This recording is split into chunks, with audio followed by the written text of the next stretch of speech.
దేవుని యొక్క వాగ్దానము, ఇగో మీకున్నటువంటి సమస్తమైన భారమును నా మీద మోపుడి, నేను మీకు విశ్రాంతిని కలగజేస్తానని వాగ్దానం చేసినటువంటి దేవుని సన్నిధిలో ఉన్నావు. నీవు నిజంగా ఆయన మాటకు వెళ్ళినట్లయితే నీకున్నటువంటి సమస్తమైన భారాన్ని విడిచిపెట్టి ఆయన మీద ఆయన సిలువను ఎత్తుకొని సిద్ధపాటు కలిగి ఉంటే సిద్ధిద్దాం.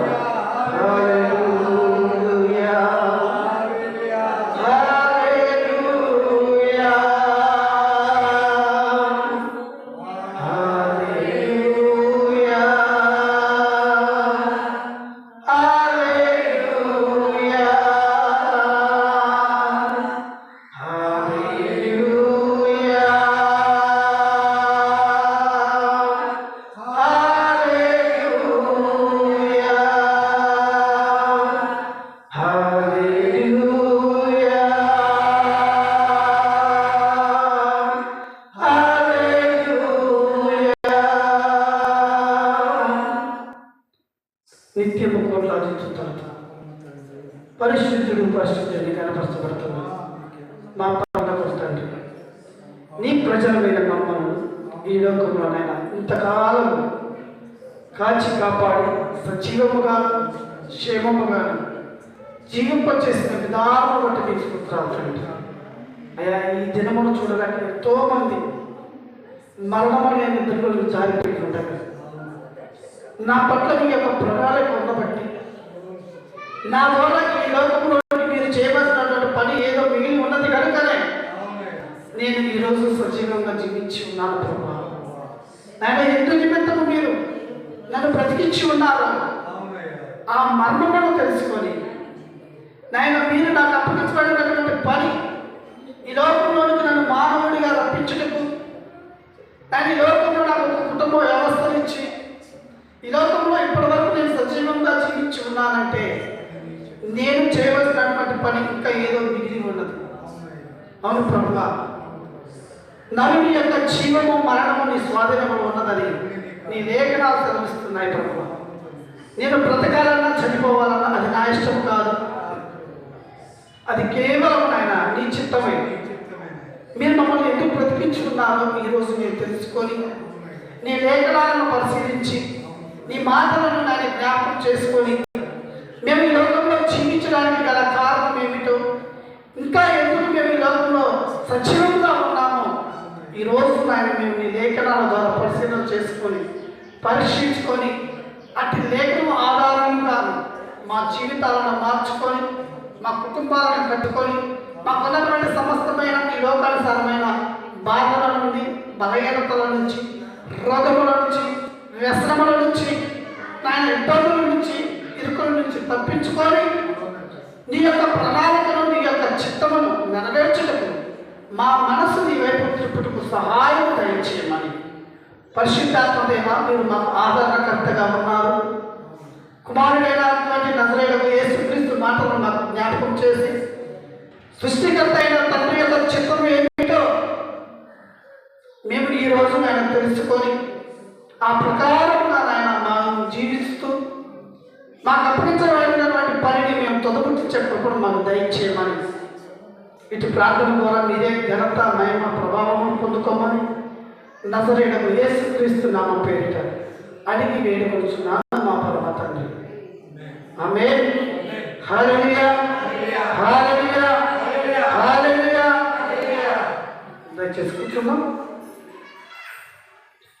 ప్రియమైన దేవుని పురుషులారా, అందరూ సంతోషంగా ఉన్నారా? సంతోషంగా ఉన్నారా? ఎవరు మాట్లాడట్లేదు? హల్లెలూయా. సంతోషంగా ఉన్నారా? సంతోషంగా ఉన్నవారు ఏం చేస్తారంటమ్మా? సంతోషంగా ఉన్నవారు ఏం చేస్తారు? దావీదు గారు గొర్రెలు కాసే గొర్రెల కాపరిగా ఉన్నప్పుడు ఆయనకి చిన్న బాల్యం నుంచే ఒక ఆలోచన ఉంది. దేవుడు అంటే భయము, భక్తి కలిగినటువంటి వాడు. గొర్రెలు కాయడానికి పోతున్నప్పుడు ఎవరు పక్కన ఎవరు ఉండరు.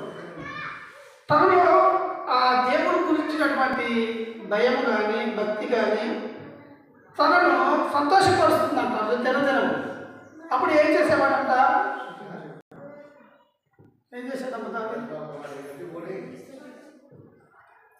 దేవుని సన్నిధిలో సంతోషించేటువంటి దావీదు కొత్త కీర్తన పాడాడు. కీర్తనలు పాడతారు. నిజంగా మనం సంతోషంగా ఉన్నామంటే, ఉల్లాసంగా ఉన్నప్పుడు ఏమొస్తాయి? మనకి పాటలు వస్తాయి. అది మనకు వచ్చిన పాట అయినా రాని పాట అయినా, ఈ పాటలు వస్తామో ఆ పాటలు వస్తామో ఆ పాటలు వస్తామో అన్ని కలిపోయినా ఒక పాట రాసేస్తాం. హల్లెలూయా. అది మనం సంతోషంగా ఉన్నామనడానికి ఒక గుర్తు. హల్లెలూయా. రైట్. కొంచెం మొహంలో నవ్వు కనపడుతుంది. దేవుని స్తోత్రం. హల్లెలూయా. దేవుడు ఒకటే అంటున్నాడు, ఈ లోకంలో జీవిస్తున్న ఏ మానవుడు కూడా బాధపడాలను, దుఃఖంలో ఉండాలను, కష్టాల్లో ఉండాలను, నష్టాల్లో ఉండాలను, శాపంలో ఉండాలను దేవుడు ప్రణాళిక కాదు. కానీ ఈ లోకంలో ఉన్నటువంటి పరిస్థితిని బట్టి, మన చుట్టూ ఉన్నటువంటి పరిస్థితిని బట్టి, మన కుటుంబంలో జరుగుతున్నటువంటి కొన్ని సంఘటనలు బట్టి మానవుడు సంతోషించడానికి, అది సంపూర్ణమైన సంతోషంగా ఈ లోకంలో ఎవరు జీవించట్లేదు. నేను పోయిన వారం కాడ అమ్మగారి షాప్ తీసుకెళ్తూ కూడా అమ్మగారిని అడిగాను, ఇప్పుడు ఉన్నటువంటి మనుషులు ఎవరు సంతోషంగా లేరు. ఎవరు ఏదో ఒక విచారంతోనో, ఒక బాధతోనో, ఒక లేమితోనో, ఒక కలిమితోనో ఎవరిని చూసినా ఏదో ఆలోచిస్తున్నటువంటి ఆ మనసు ముఖంలో కలయికలు కనపడుతున్నాయి. నేను అన్నాను, ఈ లోకంలో నిజంగా ఏ మానవుడు సంతోషంగా బ్రతకట్లేదు. కానీ ఎదుటివారు మనకు పరిచయం అయినప్పుడు, ఎదుటివారు మనకు తెలిసిన వారు మనకు ఎదురైనప్పుడు సంతోషం లేకపోయినా సంతోషంగా ఉన్నట్టుగా నటిస్తున్నాం. హల్లెలూయా. కాదంటారా? మనలో బాధలు ఉన్నాయి, మనలో కష్టం ఉంది. కానీ మన బాధ కష్టం ఎదుటివారికి తెలియకూడదు, తెలిస్తే వాళ్ళు ఏమనుకుంటారు అని సంతోషం లేకపోయినా, నవ్వు లేకపోయినా బలవంతంగా అది చేసుకొచ్చుకొని నవ్వు లేకపోయినా నవ్వుతున్నట్టుగా నటిస్తున్నాం. హల్లెలూయా. కానీ నా దేవుడు వాటిని చదివిస్తుంది. నేను ఆ రోజు నుంచి సమయం దొరికినప్పుడల్లా బైబిల్ చదవడం. అసలు మనుషులు ఎందుకు ఇటువంటి పరిస్థితుల్లో దిగజారిపోతున్నారు? ఈ లోకాన్ని ఒకసారి మనం పరిశీలన చేసుకున్నట్లయితే, మన చుట్టూ ఉన్న ప్రాంతాల్లో కానీ, మనం తిరుగుతున్నటువంటి ప్రదేశాల్లో కానీ చూసుకున్నట్లయితే దేవుడు నాకు స్పష్టంగా ఒకటి కనిపించింది. అంత్యకాలంలో ఎందు అనేక మంది ప్రేమ చల్లారుతుంది. హల్లెలూయా. ఏమవుతుందంట? ప్రేమ చల్లారుతుంది. నిజంగా అసలు ప్రేమ అంటే ఏమిటి తెలియదు. ఈ లోకంలో ఒక అమ్మాయి అబ్బాయి ప్రేమించుకుంటే అదొక ప్రేమ అని పేరు పెడుతున్నారు. లేకపోతే తల్లిదండ్రులు పిల్లలను ప్రేమిస్తున్నాము అని చెప్పుకుంటారు. పిల్లలు మా తల్లిదండ్రులు మేము ప్రేమిస్తున్నాం అంటారు. ఇదంతా నటన. అసలు ప్రేమ అంటే ఏంటో మనకు తెలియదు. ఆ ప్రేమకు అర్థం ఏంటో కూడా మనకు తెలియదు. ఇప్పుడు ప్రేమ గురించి నేను చెప్పట్లేదు, కానీ మీకు ఎందుకంటే ఈ లోకంలో కడవరి దినాలలో ప్రేమ చల్లారిపోతుంది అని దేవుడు లేఖనం సెలవిస్తుంది. నేను ఈ మాటను గుర్తు చేసుకున్నప్పుడు నిజమే కదా, అంటే ఈ లేఖనము అంటే ఈ వచనము ఈరోజు ప్రపంచంలో అందరిలో కనబడుతుంది. అంటే ఈ లేఖనము నెరవేర్చబడుతుంది. ఆమేన్. హల్లెలూయా. అంటే దేవుడు కొన్ని సంవత్సరాల క్రితం ముందు రాయించినటువంటి మాటను ఇప్పుడు మన జీవితంలో మనం చూస్తున్నాం. నిజంగా చెప్పండి, మేము సంతోషంగా ఉన్నామనే వారు ఒక్కళ్ళని చూపించండి. ఎవరు లేవు. కానీ ఉన్నట్లుగా మనము నటిస్తున్నాం, బ్రతుకుతున్నాం, ఒక భ్రమలో ఉన్నాం. కానీ దేవుడు అంటున్నాడు, అలా ఉండకూడదు, మీరు అలా ఉండటం నాకు ఇష్టం లేదు. కానీ మీరు దేన్నైతే కలిగి ఉన్నారో, మీరు దేన్నైతే మీరు నేర్చుకుంటున్నారో, దేన్నైతే మీరు వింటున్నారో అది నిజమని మీరు నమ్మండి. ఇప్పుడు పరిశుద్ధ గ్రంథములో ఉన్నటువంటి ప్రతి మాట నిజమని మీరు నమ్ముతారా? మన చేతిలో ఉన్నటువంటి బైబిల్లో ఉన్నటువంటి ప్రతి మాట నిజమేనా? నిజమేనా? సందేహం ఉందా? సందేహం ఉంటే చెప్పండి, ఆ సందేహంగా తీసుకున్నాం. నేను మళ్ళా మీకు చెప్తున్నాను, ఆదివారం రోజు దేవుని సన్నిధికి సంఘంగా కూడుకున్నామంటే నేను ఇక్కడ ఏదో గొప్పవాడిని, లేకపోతే దేవుడు ఏదో పెద్ద గొప్ప జ్ఞానం ఇచ్చాడని కాదు. తన ఆత్మ ద్వారా మీకు ఆయన గురించి తెలియపరచడమే. ఒకవేళ ఆయన గురించి మీకు ఇంకా పూర్తిగా వివరణ కావాలంటే, అర్థం కాకపోతే, అయ్యా మాకు ఈ విషయంలో అర్థం కావలేదు, దేవుడు యొక్క గొప్పతనం ఏంటి, అసలు ఆయన మాటలు మీరు చెప్పినటువంటి మాటలో ఉన్న మర్మం ఏమిటో మాకు తెలియాలి. మీకు తెలిస్తేనే కదా మీరు ఇప్పుడు మనకు ఏదైనా విషయం గురించి పూర్తిగా చేస్తేనే దాని మీద ఒక అవగాహన ఉంటుంది. ఇలా చేయకూడదు, ఇలా చేయాలని ఒక అవగాహన ఉంటుంది. తెలియకోకుండా మీరు వచ్చి కూర్చొని నేను చెప్పాను ఏదో గంటసేపు నోట్లో నీళ్ళు లేకుండా నేను చెప్పేసి వెళ్ళిపోయినంత మాత్రమే మీకు ప్రయోజనం లేదు, నాకు ప్రయోజనము లేదు. ఎక్కడే కాదు, ఎక్కడైనా సరే మీరు ఏ ప్రార్థనలకు వెళ్ళినా, ఏ మీటింగ్లకు వెళ్ళినా, ఎక్కడ దేవుని వాక్యం ఉంటానికి వెళ్ళినా, ఒకవేళ ఆ వాక్యంలో మీకు ఏదైనా సందేహం ఉంటుంది, చెప్పగలిగిన తప్పేం లేదు. చెప్పగలిగితే చెప్తారు, లేదంటే చెప్పలేదు అనుకుంటే మంచిది, చెప్పేవాళ్ళు మనకు.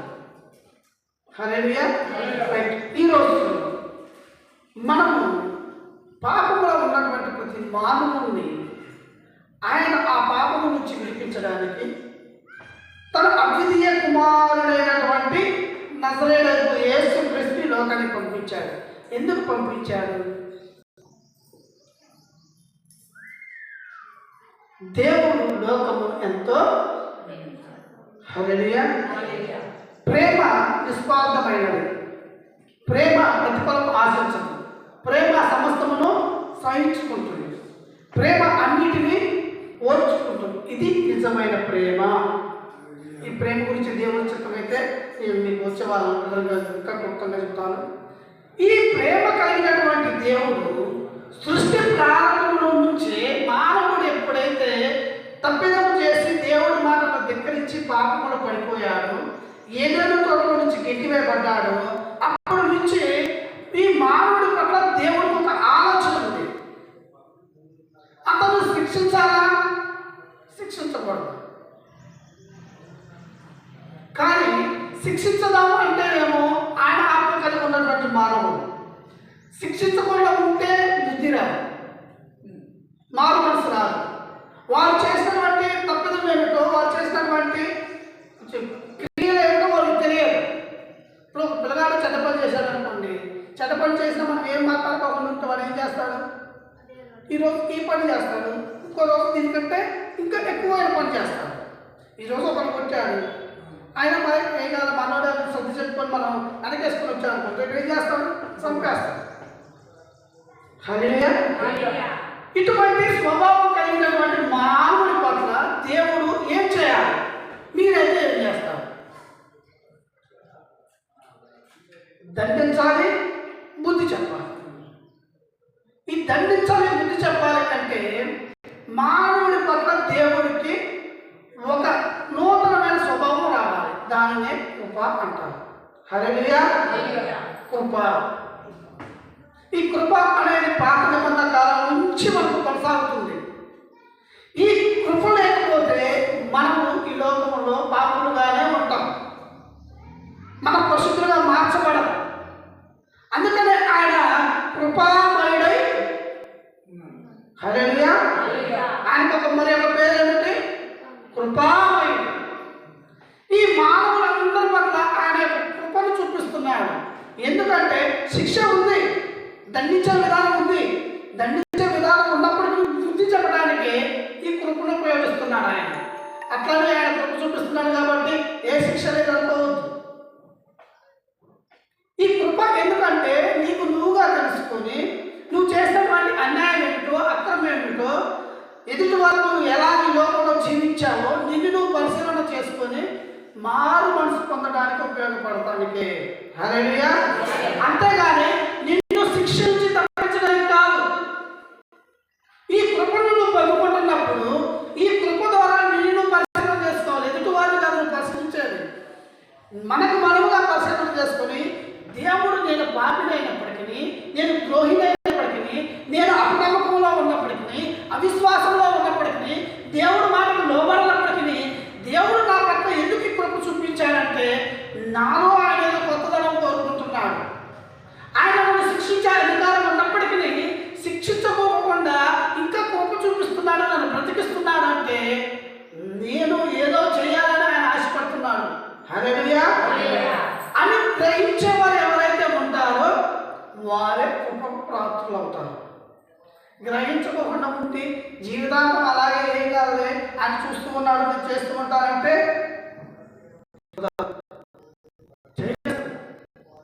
నువ్వు బ్రతికినంత కాలం నీ ఇష్టానుసారంగా జీవించమంటాడు. అవకాశం ఇచ్చింది, సమయాన్ని ఇచ్చింది, కృప ఇచ్చింది, కనికరాన్ని ఇచ్చింది, దయని ఇచ్చింది. అన్నీ ఇచ్చినా కానీ ఆ ఏముందిలే అని నువ్వు అనుకున్నావంటే అక్కడ ఉన్నది. హల్లెలూయా. అక్కడ నుంచి ఏ మానవుడు తప్పించుకోలేడు.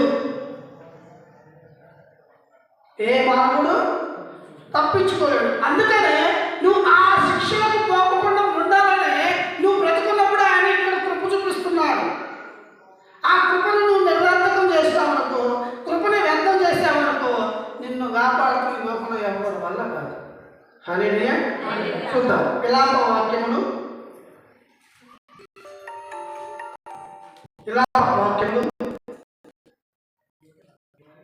5వ అధ్యాయము పాత నిబంధన ఉంటుంది.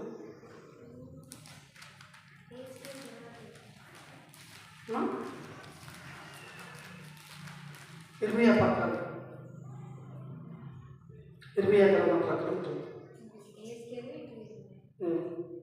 5వ అధ్యాయము మొదటి నుంచి కొన్ని మాటలు చదువుకుందాం. కృప కోసం ప్రార్థన. అంశం పేరు గుర్తుంచుకోండి. కృప కోసం. ఆ కృపను పొందుకోవాలంటే ఎలా ప్రార్థన చేయాలి? యెహోవా మాకు కలిగిన శ్రమ జ్ఞాపకం చేసుకొనుము, దృష్టించి మా మీదికి వచ్చిన నిందెట్టిదో చూడుము.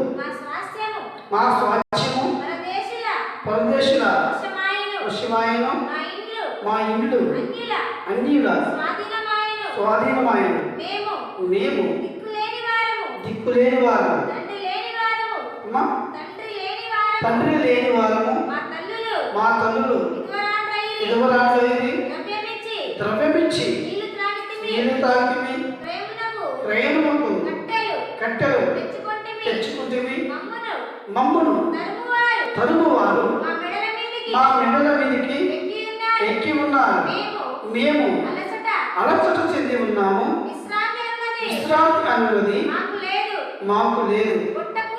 పొట్ట పుట్టికై ఐగుప్తులకును అశ్షూరీయులకును లోబడి ఉన్నాము. మా తండ్రులు పాపము చేసి గతించిపోయింది. మేము వారి దోష శిక్షను అనుభవించుతున్నాము. దాసులు మాకు ప్రభువులై వారి వశము నుండి మమ్మను విడిపింపగలవాడెవడునూ లేదు. హల్లెలూయా. ఇక్కడ ఒక దేశంలో ఉన్నటువంటి దేవుని ప్రజలు మొరపెడుతున్నారు. వారు ఐగుప్తులో ఉన్నప్పుడు ఎన్నో శ్రమలు అనుభవించినప్పుడు దేవుడు వారి పట్ల కృపను కనికరమును చూపించి, అయ్యో నా ప్రజలు ఇబ్బంది పడుతున్నారు కదా, వారిని నేను సియోను పర్వతానికి తీసుకెళ్ళాలి, కానాను ప్రదేశానికి తీసుకెళ్ళాలి అని దేవుడు యొక్క ప్రణాళిక కలిగి తీసుకుని వస్తున్నప్పుడు అయినా వారు ఎలా ఉన్నారు? మనం చదువుకున్నాం కదా పాత్ర మోషే కాలంలో, మీకు ఎన్నోసార్లు చెప్పాను. వారు దేవుడు చేసినటువంటి మేలును మర్చిపోయారు. ప్రతి నిమిషంలో వారు దేవుడికి వ్యతిరేకంగా చేస్తున్నారు. దేవుడు మాటలు ధిక్కరిస్తున్నారు. దేవుడు మాటలు లోబడేవారిగా లేరు. వారికి ఉన్నటువంటి జ్ఞానాన్ని ఆధారం చేసుకొని వారికి నచ్చినట్లుగా వారు జీవిస్తున్నారు. వారికి ఏది తోస్తే అదే యథార్థం అనుకుంటున్నారు. ఈ రోజులో చాలామంది అలాగే ఉన్నాం కదా. తప్పిపోయిన ఇశ్రాయేలు జనాంగంలోకే ఉన్నాం. వారు చేసినటువంటి అక్రమాలు ఏమిటో, అన్యాయం ఏమిటో వారు పరిశీలించుకునే స్థితిలో ఉన్నారు. ఈరోజు ప్రపంచం కూడా అలాగే ఉంది. మీరు గమనిస్తున్నారో లేదో? ఎక్కడ చూసినా మోసం, దగ, కుట్ర, కుతంత్రాలు, ఒకరిని చూస్తే ఒకరు వారలేని పరిస్థితి, ఒకరి పట్ల ఒకరికి ద్వేషము. హల్లెలూయా. ఇప్పుడు సమాజంలో అదే ఏమవుతుంది? మీరు అనుకుంటారు ఈ పరిస్థితులన్నీ దేవుడు చూస్తూ ఏం చేస్తున్నాడు? మనకు ఒక ఆలోచన వస్తుంది కదా, ఇంత పాపంతో యోగం నిండిపోతున్నప్పుడు దేవుడు ఏం చేస్తున్నాడు? చాలా మంది మనం అదే అనుకుంటాం కదా, నేను దేవుడిని నమ్ముకున్నాను, విశ్వాసం ఉంచాను, దేవుడు సన్నిధికి వెళ్తున్నాను, లోకంలో అంటే అన్ని జనులు చూసి ఎలా బాధపడుతున్నారు, వాళ్ళు చూడు ఎలా అభివృద్ధి చెందుతున్నారు, నేను ఎందుకు అభివృద్ధి చెందట్లేదు, నేను ఎందుకు బాగుపడట్లేదు, నా కుటుంబం ఎందుకు ఈ పరిస్థితిలో ఉందని ప్రతి ఒక్క క్రైస్తవులు అనుకుంటున్నారు కదా. హల్లెలూయా. ఎందుకు అనుకుంటున్నారు? ఎందుకు వచ్చినాయి ఆ పరిస్థితులు తెలుసా? మీకు ఎప్పటి నుంచో చెప్తున్నాను, గత 4-5 వారాల నుంచి కూడా. ఈ లోకము ఎవరి చేతిలో ఉంది? సాతాను చేతిలో ఉంది. నీవెవరు?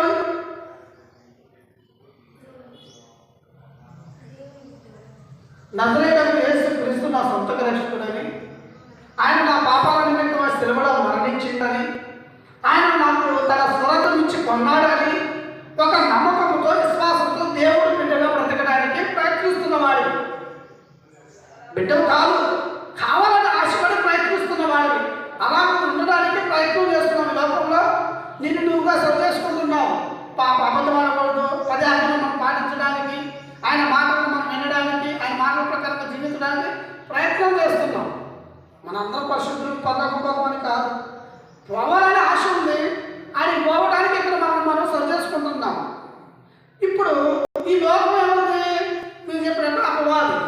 ఈ లోకంలో దేవుడు బిడ్డలు ఉంటే వారు ఎలా? ఇప్పుడు మీరు ఏ వాళ్ళ ఇంటికి వెళ్ళారనుకోండి, వారి ఇంట్లో మీరు స్వేచ్ఛగా ఉండగలుగుతారా? స్వతంత్రంగా ఉండగలుగుతారా? మీకు కావాల్సింది తీసుకుంటారా? మీకు నచ్చినట్టుగా తింటారా? ఎందుకని? ఈ లోకంలో మనం కూడా పరదేశులమే. ఈ లోకం మన కాదు. ఈ లోకంలోని అన్నీ నిజం కాదు. ఈ విషయాన్ని ఆ ప్రజలు తెలియక ఎన్నో శ్రమలు పడిన తర్వాత, ఎన్నో కష్టాలు పడిన తర్వాత వారిలో కూడా ఒక ఆలోచన వచ్చింది.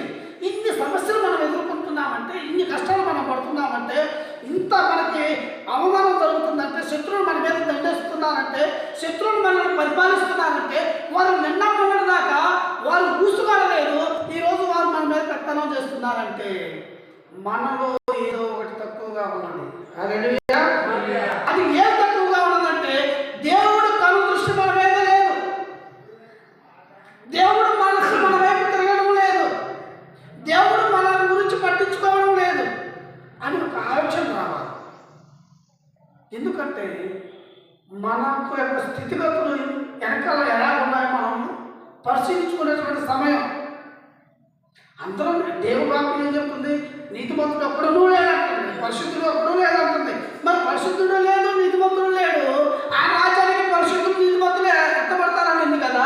మరి మనం ఏం చేయాలంటే, నాలో పరిశుద్ధత ఎక్కడ కోల్పోయాను, నేను నీతిగా ఉండకోకుండా అవినీతిగా ఎక్కడ ప్రవర్తించాను అని ఒక్కసారి మనం వెనక్కి తిరిగి ఆలోచించుకుంటే అప్పుడు మనకి ఈ మాటలు గుర్తుకొస్తాయి. అప్పుడు ఈ విధంగా మనం ప్రార్థన చేయగలుగుతాం. యెహోవా, మాకు కలిగినటువంటి శ్రమ జ్ఞాపకం చేసుకును. ఎప్పుడన్నా నువ్వు ప్రార్థన చేసావా? ఎలాగా? ఎప్పుడన్నా ప్రార్థన చేసావా? ఏ కాడికి మనము జాబ్ కావాలి, ఇల్లు కావాలి, అది కావాలి, ఇది కావాలి. ప్రియమైన దేవుడు సార్, ఈ లోకంలో అబద్ధం వాళ్ళతో నిండి ఉంది ఈ లోకం.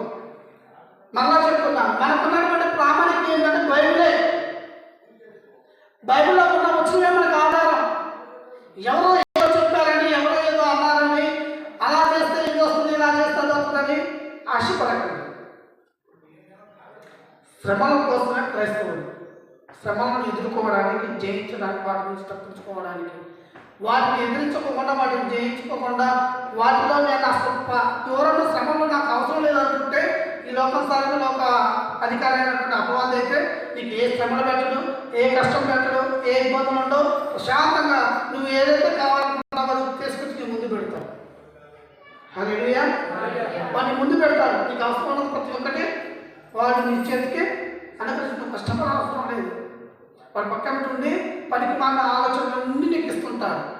నువ్వు ఏం చేయాలనుకుంటున్నావో, ఎలా చేయాలనుకుంటున్నావో అన్నీ నీకు వాడు చక్కగా నిలుపుతాడు. నువ్వు అలా కావాలనుకుంటే అలా ఉండవచ్చు, కానీ చివరికి నువ్వు ఎక్కడికి వెళ్తావు? ఈ లోకంలో ఏ మానవుడైనా పరదేశే. మనం ఒక ఊరికి వచ్చాడు చూడటానికి, భూలోకానికి వచ్చాడు చూడటానికి. మనం చూసిన తర్వాత మన యాత్ర ముగించబడితే మనం తిరిగి మళ్ళీ మన గమ్యస్థానానికి వెళ్ళాలి. మరి మన గమ్యస్థానంలో ఏమిటో మనకి ఇక్కడ మనం గుర్తుంచుకోలేదు అనుకోండి, ఎక్కడికి పోతాం? జాగ్రత్తకి పోతాం, కష్టాల్లో పడతాం, శ్రమంలో పడతాం, ఇబ్బందులు పడతాం, చివరికి ప్రాణాలు కూడా. హల్లెలూయా. అందుకనే ఇక్కడ ఉన్నటువంటి ప్రజలు వాళ్ళు అంటున్నారు, యెహోవా మాకు కలిగిన శ్రమను ఒకసారి జ్ఞాపకం చేసుకో. ఎందుకు మాకు మాకు ఎందుకు శ్రమ వచ్చిందో మాకు తెలుసాయా. అందరూ మాట చెప్తున్నారు చూడండి. దృష్టించి మా మీదకు వచ్చినటువంటి నింద ఎట్టుకో చూడుము. నేను ఏ పాపం చేయకపోయినప్పటికీ, ఎవరిని దూషించకపోయినప్పటికీ మన మీద కొన్ని నిందలు పడతాయి. వాడు అలాంటి వాడు, ఇలాంటి వాడు, అలాంటిది ఇలాంటిది ఎన్నో లోకంలో ఉన్నవారు ఎన్నో పుట్టిస్తారు నిందలు. వీళ్ళు చేస్తున్నారయ్యా, ఒక్కసారి మాకు ఉన్నటువంటి శ్రమతో జ్ఞాపకం చేసుకో. మా మీదకు వచ్చినటువంటి నిందేమిటో ఒకసారి నువ్వు జ్ఞాపకం చేసుకో, దృష్టి పెట్టు. ఇప్పటి వరకు మా పితరులు చేసినటువంటి పాపమును బట్టి, మా పితరులు చేసినటువంటి అతిక్రమమును బట్టి, మా పితరులు చేసినటువంటి ద్రోహమును బట్టి, మా పితరులు ఎవరైతే నీ మాట వినుకోకుండా ఈ లోకంలోకి కొన్ని సంప్రదాయాలు, కొన్ని ఆచారాలు తీసుకొచ్చారు, వాటినే మేము అనుసరిస్తూ ఉన్నాం. మాకు నిజమేమిటో అబద్ధం ఏమిటో తెలియని స్థితిలో బతికాం. పాపం ఏమిటో పుణ్యం ఏమిటో తెలియదు. కావాలని చేసామో అవసరమై చేసామో తెలియదు. ఏదేమైనప్పటికీ ప్రభువా మాకైతే ఈరోజు శ్రమ ఉంది, మాకు కష్టం ఉంది, మాకు రోగం ఉంది, మాకు బాధ ఉంది. ఒకసారి నువ్వు మమ్మల్ని జ్ఞాపకం చేసుకో. మా మీద ఒక నింద వచ్చింది, ఆ నిందను కూడా నువ్వు జ్ఞాపకం చేసుకో. మా స్వాచ్ఛమును పరదేశం వశమాయను, మా ఇల్లు అన్యులు స్వాధీనపరచుకోలేదు. మేము సంపాదించినంత అన్యులకు తింటున్నారు, అన్యులు అనుభవిస్తున్నారు. మరి ఎప్పుడు మీరు అనుకుంటున్నారు అసలు మన పితరులైనటువంటి వారు అసలు వాళ్ళు ఏం చేశారు? దేవుని యొక్క పాపం మన మీద ఎందుకు వచ్చింది? దేవుని యొక్క శాపం మన మీద ఎందుకు వచ్చింది? మన పితరుడైనటువంటి ఆదాము దాని నుంచే తీసుకున్నాం. మనం ఆదాము ఏం చేశారు? అమ్మ చెప్పిన మాట విన్నాడు, దేవుడి నుంచి దూరం అయిపోయాడు. తర్వాత ఒక్కొక్కరి గురించి మనం ప్రశ్న చేద్దాం. ఆదాముకి 2 కుమారులు, కయీను, హేబెలు. వారిలో ఎవరు దేవుడికి లోబడ్డారు, ఎవరు లోకానికి లోబడ్డారు?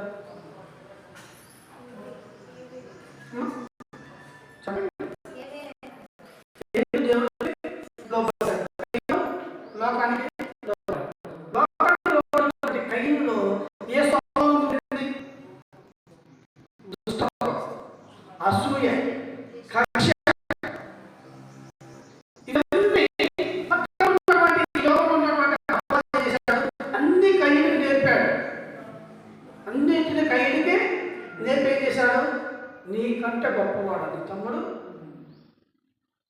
వాడు ఎందుకు దేవుడి దృష్టిలో యథార్థవంతుడిగా ఉన్నాడు? ఎందుకు దేవుడు చూస్తున్నాడు? ఎందుకు దేవుడు ఆస్వాదిస్తున్నాడు?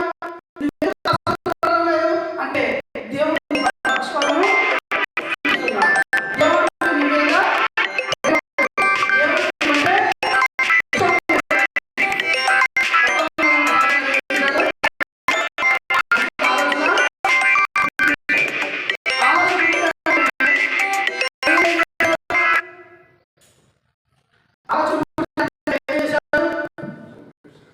అదే సాతాను గారు మంచి ఆలోచన చెప్పాడు.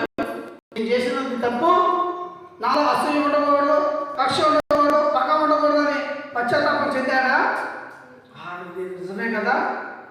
అవముఖంగా ఎలా మోసపోయినదో కయీను కూడా ఈ పక్కన ఉన్నటువంటి అపవాది చెప్పినటువంటి ప్రేరేపణకు లోబడి, అవును నిజమే కదా, ఇద్దరు దేవుడు సన్నిధికి అర్పణ చేసిపోయాము. దేవుడు మా తమ్ముడు అర్పణ అంగీకరించాడు, నాకు అర్పించలేదు కాబట్టి దేవుడు పక్షపాతం చూపిస్తున్నాడు. మా తమ్ముడి యొక్క అర్పణను అంగీకరించాడు కానీ నన్ను అర్పించలేదు. ఎలాగైనా సరే ఇప్పుడు ఉన్నదే ఇద్దరం కదా, ఇద్దరిలో ఒక వ్యక్తి లేకపోతే వినండి, ఇది మన జీవితంలో నిజ జీవితంలో ఇప్పుడు జరుగుతున్న సంఘటనలు. ఏం చేశాడు? మా తండ్రికి ఇద్దరమే కొడుకున్నాం కదా, ఇప్పుడు మా తమ్ముడు లేకపోతే మొత్తం ఎవరిది అవుతుంది? అవును కదా. ఇప్పుడు ఎంతమంది లేదు ఈ లోకంలో? అన్నా తమ్ముడు ఇద్దరు నుండి ఆస్తులు కాడ పంపకాల కాడ గొడవలు పెట్టుకొని అన్నాను తమ్ముడు తప్పడం, తమ్ముడు అన్న తప్పడం.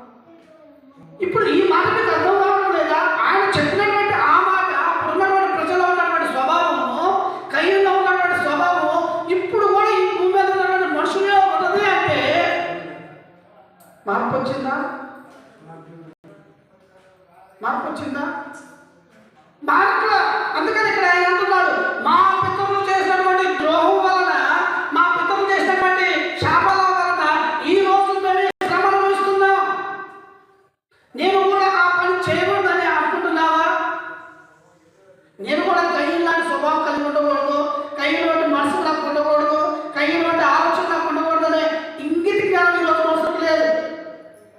అందుకని నరాంతం జరుగుతున్నాయి. ఎన్ని గొడవలు, ఎన్ని తగాలు, ఎంతమంది సరిపోతున్నారు. హల్లెలూయా. తర్వాత ఎవరు వచ్చారు?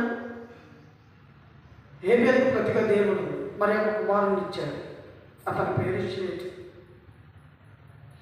హేబెలైతే ఏ మనసు కలిగి ఉన్నాడో ఈ షేతుతో అదే మనసు దేవుడు గుర్తించాడు. ఎప్పుడైతే షేతు ఈ భూమి మీదకి వచ్చాడో కయీను దేశమరై తిరుగుతున్నాడు.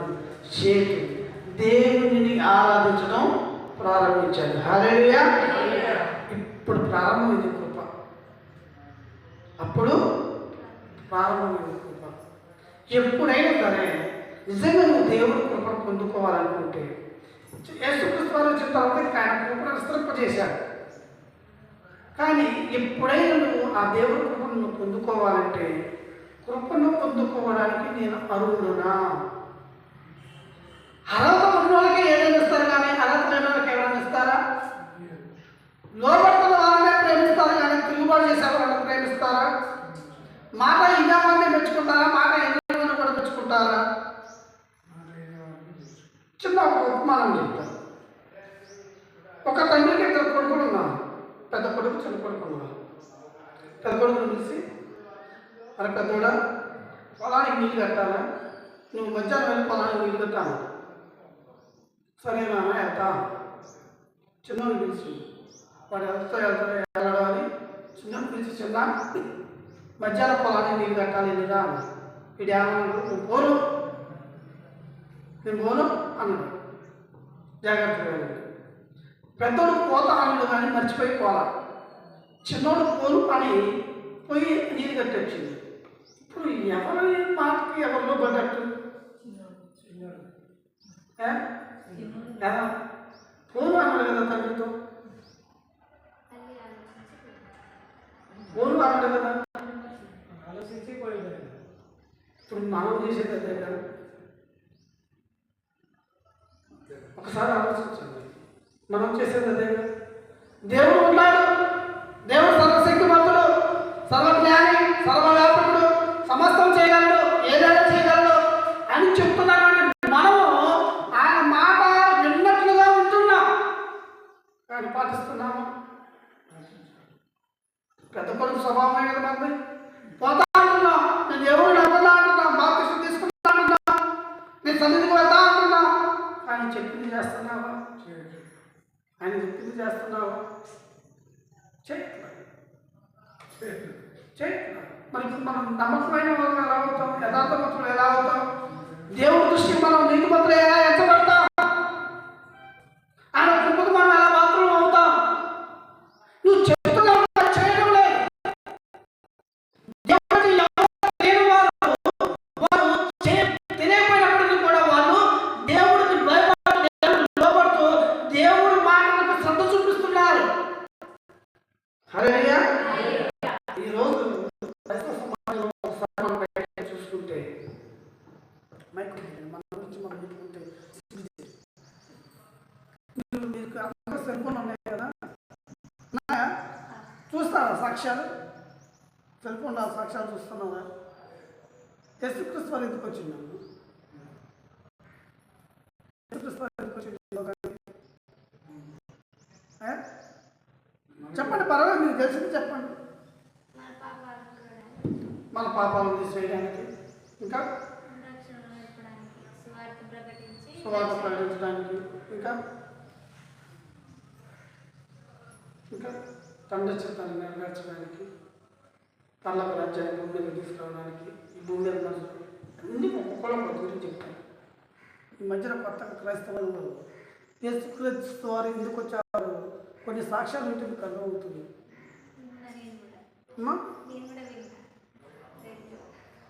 రాజమండ్రిలో సేవ చేస్తున్నటువంటి ఒక సేవకుడు భార్య, పెద్ద సంఘం.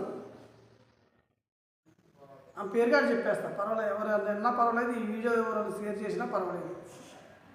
ఆ పేరు బ్లెస్సింగ్. పెద్ద సేవకురాలు, వాళ్ళ మా అత్త మామగారు కాడ నుంచి పెద్ద సేవకురాలు. ఆమె సాక్ష్యం చెబుతుంది, పెళ్ళైన కొత్తలో అంట ఆమె చీపిని పట్టుకొని ఇల్లు రాక చీపిని మధ్యలో పట్టుకొని ఇటు అటు ఇటు అటు కొడుతుంటే చెయ్యి అంతా కందిపోయిందంట.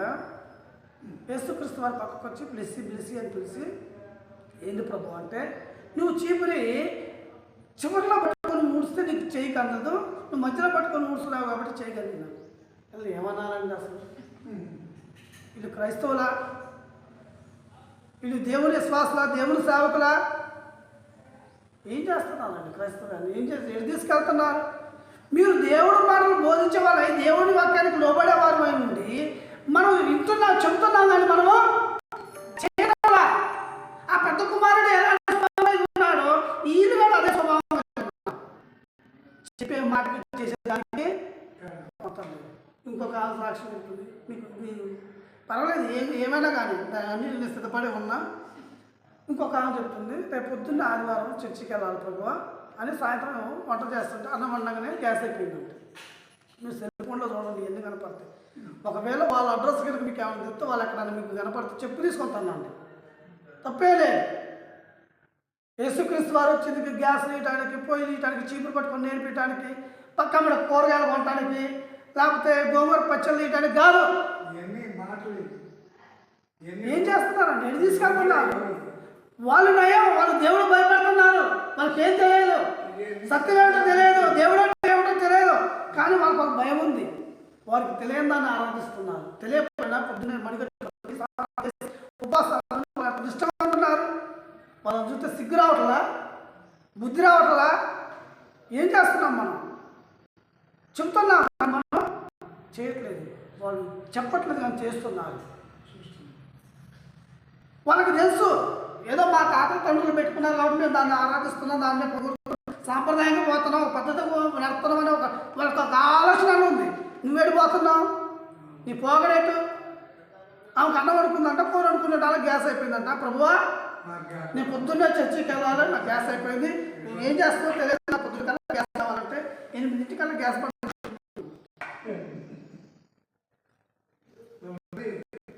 ఒక ఆమె అంట రోజు ఆయన వచ్చి పక్కన కూర్చొని అంత వ్యవహారం పెడుతుందంట.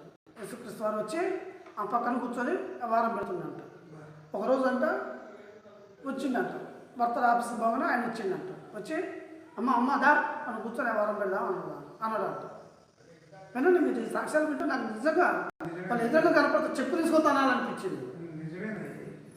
సెల్లో చూడండి, వచ్చి అమ్మ దా మనం కూర్చొని వ్యవహారం పెడదాం అంటే, ఆగు ప్రభువా, నా పని కాలేదు, వంట కాలేదు అన్నదంట.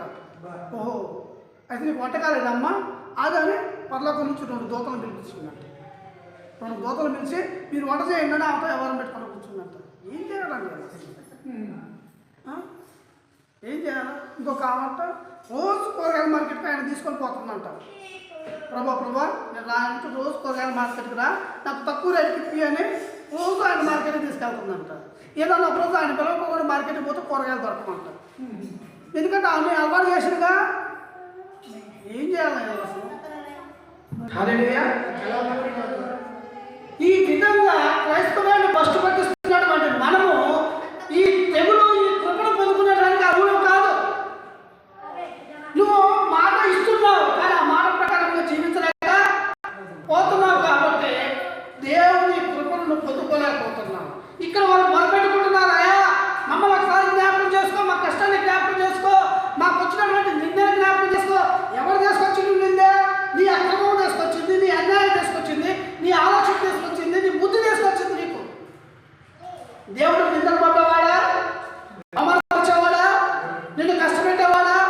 దేవుడు అంటే ఏమిటో తెలియకుండా అజ్ఞానంలో నువ్వు జీవిస్తున్నావు కాబట్టి ఈరోజు నీకు ఈ కష్టం వచ్చింది, ఈ శ్రమ వచ్చింది. దేవుడి గురించి తెలుసుకున్నప్పటికీ కూడా దేవుడు మాకు లోపడకుండా మా పిల్లలు అలాగే చేశారు, మేము అలాగే చేస్తాం అనబట్టే నీ కుటుంబం అభివృద్ధి లేదు. అందుకనే దేవుడు అన్నాడు, మీరు ఆయన కృప కోసం ప్రార్థన చేయాలి, ఆయన కృప పొందుకునే వారిగా ఉండాలి. మీరు ఎప్పుడైతే ఆయన కృప పొందుకుంటారో అప్పుడు ఈ లోకంలో నీవు ఆశీర్వదించబడతావు, నీవు దీవించబడతావు, నీవు మేలుకరంగా ఉంటావు, నీవు అభివృద్ధి చెందుతావు. ఆయన కృప లేకపోతే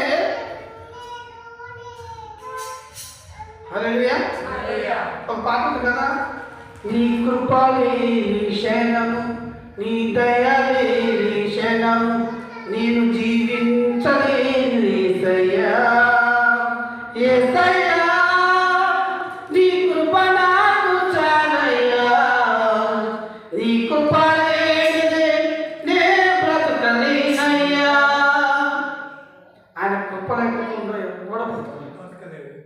4 రోజులు నీ బ్రతికినంత కాలము ఉత్సాహం ఉల్లాసం భక్తులు వేస్తూ డ్యాన్స్ వేస్తూ ఉన్నాను అనుకుంటావు, కానీ గొప్ప లేకపోతే నువ్వు అసలు బ్రతకలేవు.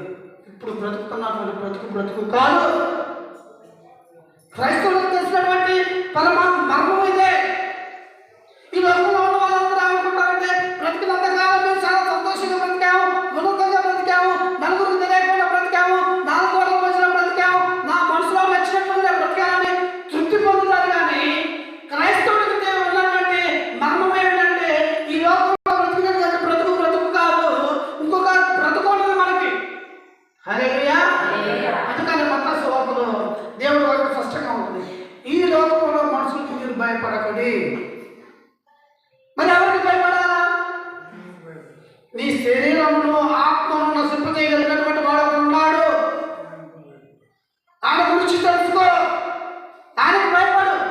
ఈ మనుషులు, ఈ లోకంలో ఉన్నటువంటి మనుషులు ఆహా అంటే నీ ప్రాణం తీసేయగలరు, నిన్ను కష్టపెట్టగలరు, నిన్ను బాధలకు నెట్టివేయగలరు. కానీ కృప చూపించేటువంటి దేవుడు నువ్వు మాట ఇచ్చి ఆ మాట ప్రకారంగా చేయకపోతే ఇంకొక ఆయన ఎలాంటి వాడంట? ప్రాణాన్ని ఆత్మను కూడా నశింపజేయగలడంట. ఇక నీ ప్రాణాన్ని ఆత్మను నశింపజేయగలిగే వాడి చేతిలో పడితే నీ జీవితం ఎంత భయంకరంగా ఉంటుంది. ఇప్పుడు మీకు ఎన్నోసార్లు చెప్పాను, మళ్ళీ ఒకసారి గుర్తు చేస్తున్నాను. మనసులు కష్టపెడితే దేవుడి దగ్గరికి వెళ్తాం. మనుషులు ఏమైనా ఇబ్బంది పెడితే దేవుడి దగ్గరికి వెళ్తాం. ప్రభువా నన్ను కాపాడిన ఆయన కష్టాలు ఉన్నా బాధలు ఉన్నా అంటాం. ఏ మనుషులు కష్టపెట్టినా, ఏ పరిస్థితులు ఎదురైనా, ఒకవేళ దేవుడే కష్టపెడితే, దేవుడే నీ మీద ఆయన చేయి అస్తం మోపితే, ఆయన భారాన్ని నీ మీద వేస్తే, ఆయనే నిన్ను విడిచిపెడితే, నీ సాగు దేవాన్ని విడిచిపెడితే ఎవరి దగ్గరికి వెళ్తావు? అందుకనే దేవుని వాక్యం చదువుతుంది, నువ్వు బ్రతికి ఉన్నప్పుడే ఆయన కృపను పొందుకోవడానికి అర్హతను సంపాదించుకో. ఈ కృపను కలిగి ఈ లోకంలో జీవించినట్లయితే, ఈ కృపలో నువ్వు బ్రతకగలిగినట్లయితే, ఈ కృపను నువ్వు అనుసరించగలిగినట్లయితే, ఆయన మనసును తెలుసుకోగలిగినట్లయితే అక్కడ ఆయన సింహాసనం పక్కన కూర్చోబెట్టుకుంటారంట. హల్లెలూయా. ఈ కృప లేకపోతే నిన్ను ఎవరు కాపాడాలి. అందుకని మనం ప్రార్థన చేస్తున్నారు. ఏమో ప్రార్థన చేస్తున్నాం? మేము దిక్కు లేని వారము, తండ్రి లేని వారము, మా తల్లులు ఎవరు రాలేదు. మన తండ్రి ఎవరు? వాక్యాన్ని సంబంధించి మన తండ్రి ఎవరు? మన తండ్రి ఎవరు? చెప్పు, గట్టిగా చెప్పు, భయపడుతుంది. హల్లెలూయా. ఈ లోకంలో రక్త మాసాలు పంచిన వాళ్ళ తల్లిదండ్రులు కాదు, మనల్ని సృష్టించినటువంటి సృష్టికర్త మన తండ్రి. మరి తల్లి ఎవరు? తల్లి ఎవరు? గట్టిగా చెప్పు. తల్లి సంఘం. ఈరోజు సంఘాలు ఎలా ఉన్నాయంటే, తండ్రులు లేనటువంటి అనాథలైనటువంటి పిల్లలు ఎలా ఉన్నారు, భర్త చనిపోయినటువంటి భార్య ఎలా విధవరాలు. ఈ రోజు సమాజంలో దేవుడు లేకుండా కొన్ని వేల మంది విధవరాలుగా జీవిస్తున్నారు. భర్తను కోల్పోయి మనం అనుకుంటున్నాం సంఘం వదులు పెట్టబడాలి, దేవుడు వరుడుగా వస్తాడు, వారిద్దరికి పెళ్లి జరుగుతుంది, పరలోకంలో పెద్ద గొప్ప విందు జరుగుతుంది. తెలుసా? ఇప్పుడు ఈ లోకంలో ఉన్నటువంటి ప్రజలు ఎలా ఉన్నారంట? భర్త చనిపోయినటువంటి విధవరాలు లెక్క ఉన్నారు, తండ్రి లేని వారిగా ఉన్నారు. తండ్రి లేని వాడు ఎలా ఉంటాడు? ఎలాగ పెరుగుతాడు? ఒక క్రమం ఉంటుందా? ఒక పద్ధతి ఉంటుందా? భయం ఉంటుందా? జ్ఞానం ఉంటుందా? ఆలోచన ఉంటుందా? వివేకం ఉంటుందా? ఏముంటుందా? మూర్ఖులకు పెరుగుతారు. ఎందుకంటే వాళ్ళకి భయం చెప్పేవాళ్ళు ఎవరు ఉండరు, గద్దించే వాళ్ళు ఎవరు ఉండరు, ఇది తప్పురా అది ఒప్పురా అని చెప్పేవాళ్ళు ఉండరు, ప్రేమించేవాళ్ళు ఉండరు, దగ్గర తీసుకునేవాళ్ళు ఉండరు. వాళ్ళు అనుకుంటారంటే నాకు నేనే రాజు, నాకు నేనే మంత్రి, నన్ను మించినోడు లేదనుకుంటాడు, నాకు అంతకుడు అవుతాడు, గంజాయి తాగేవాడు అవుతాడు, దేశ దెబ్బలైన ఒడ్లు మీద తిరుగుతాడు. ఒక రమణిగానో, ఒక గుండాగానో, ఒక అంతకుడుగానో, ఒక నేరస్తుడిగానో సమాజం దృష్టిలో ఒక నీచమైన స్థితిలో ఉంటాడు. ఈ లోకంలో ఉన్నటువంటి మనం కూడా అలాగే ఉన్నామా? తండ్రి లేని పిల్లల వల్ల ఉన్నామా?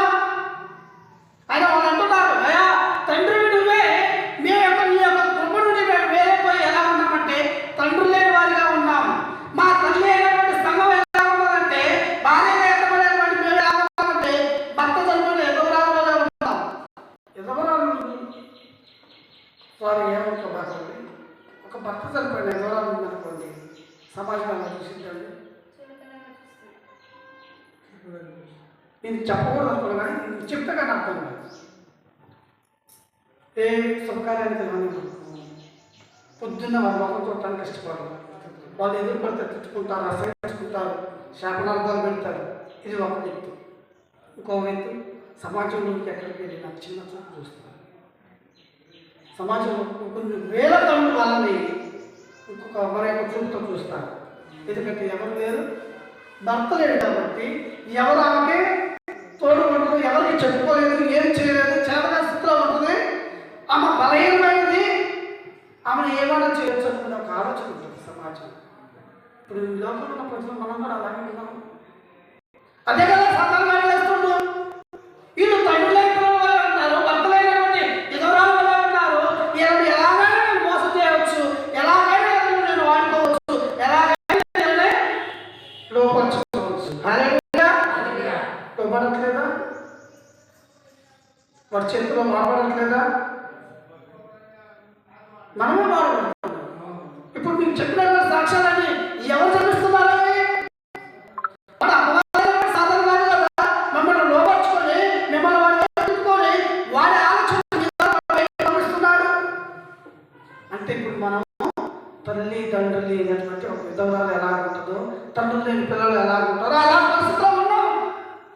మరి ఇప్పుడైనా ఆలోచిస్తామా? అయ్యా నా తల్లి విధవరాలు లెక్క ఉన్నది, నేను తండ్రి లేని వాడు లెక్క ఉన్నాను, నన్ను కాపాడాయా, నీ కృప చూపించాయా, నన్ను ఆదరించు, నీ కృప లేకపోతే బ్రతకలేను ఆయన అనే విజ్ఞాపన ఉందా? మనకే అవసరం. బ్రతికిన రోజులు చక్కగా బ్రతుకుతుంది, చనిపోయిన తర్వాత కూడా బ్రతుకుతున్నాండి. ఇవాళ చెప్తారు అక్కడికి అంతే. చనిపోయిన తర్వాత జీవితం ఎవరికి కావాలండి? బతుకున్నప్పుడు మా ఇష్టానుసారంగా బ్రతుకుతాం, మాకు నచ్చినట్లు బ్రతుకుతాం, మాకు కావాల్సిన ఎలా బ్రతుకుంటాం. ఎవడేం చెప్పిన మేము నేను ఆయన అంతే అంటాడు. నువ్వు ఏడున్నప్పుడు ఎదురుతూ నీ సమయం అయిపోయిన తర్వాత ఆయన సమయం అయింది. ఆయన సమయం వచ్చినప్పుడు నువ్వు ఎవడైనా సరే, ధనవంతుడివేగా, ధనహీనుడివేగా, కోట్ల అధిపతి అయినా సరే, అంతగానం అయినా సరే, అధికారంలో సరే, పలుకుబడుకున్నా సరే, ప్రధానమంత్రి అయినా, సీఎం అయినా, ఎమ్మెల్యే అయినా, ఎంపీ అయినా, గవర్నర్ అయినా, ఇంకేమన్నా వాడన్నా కానీ ఆయన నాయపేట ముందు నిలబడవలసిందే. ఎవరైతే ఆయన కృపకు పాత్రలు అవుతారో, ఎవరైతే ఈ లోకంలో జీవించినప్పుడు ఆయన కృప పొందుకోవాలని విజ్ఞాపన చేస్తారో, ఆయన కాదని పట్టుకొని బ్రతికులాడతారో, అయ్యా నీ కృప నాకు కావాలి, నేను బ్రతికి ఉండాలంటే నీ కృప నాకు అవసరమని ఎవడైతే ఆయన నమ్ముతాడో వాడే పర్లకుల పాత్రుడు. ఎవడైతే ఆయన నమ్మడో వాడు ఖచ్చితంగా శాశ్వత నరకం. కేసు పెట్టుకున్నా పర్వాలేదు. ఎవరైతే తీర్పు అంటే రావాల్సిందే. తీర్పు ఎలా చేస్తాడో వాడి వాడి వాడి వాడి క్రియ చొప్పున.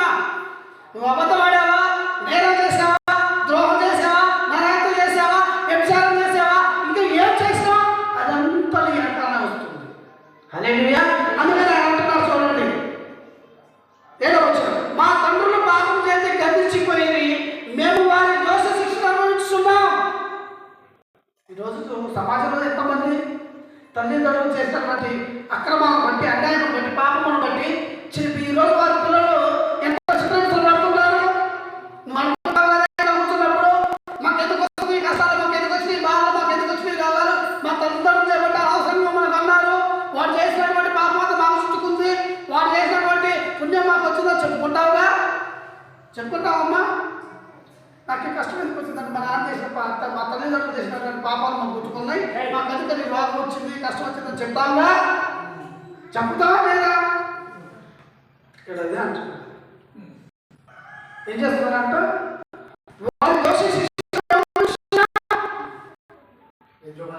మా తల్లిదండ్రులు ఒక క్రమం లేకపోలేదు, ఒక పద్ధతి లేకపోలేదు, ఒక విధానం లేకపోలేదు. దేవుడు అంటే ఏమిటో, దేవుడు సన్నిధానం అంటే ఏమిటో, దేవుడు మాటలు అంటే ఏమిటో, దేవుడు లోపలికి ఎలా ఉంటాము, దేవుడు లోపలికి ఎలా ఉంటాము మా తల్లిదండ్రులు మాకు నేర్పలేదయ్యా. అయినప్పటికీ వారి శిక్షణ మేము అనుభవిస్తున్నాం. అయా స్తోత్రం. పాపం నుంచి, శాపం నుంచి, కష్టం నుంచి, బాధ నుంచి, ఇరుకు నుంచి, ఇబ్బందుల నుంచి మమ్మల్ని కాపాడయ్యా, నీ కృప మాకు కావాలి. వాళ్ళు అడుగుతున్నావు, నువ్వు అడుగుతున్నావా? ఇంకొక చూద్దాం. దాసులు మాకు ప్రభువులై వారి వశం నుండి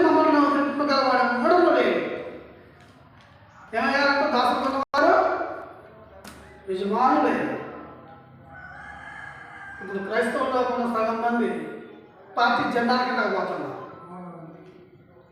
పార్టీ జెండాల కింద పోతున్నారు. ఎంపీలకి మడుగులు ఎత్తుతున్నారు. వాళ్ళు ఎవరు? నిజంగా సార్ క్రైస్తవులు అంటే ఎవరో తెలుసండి? ఈ మాట చెప్పేసి ముగిస్తాను. మనందరం క్రైస్తవులు చెప్పుకుంటున్నాము. క్రైస్తవుడు అంటే ఎవరు?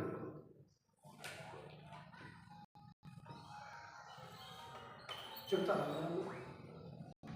అసలు క్రైస్తవుడు అంటే బైబిల్లో 2 సందర్భాల్లో పాడబడింది.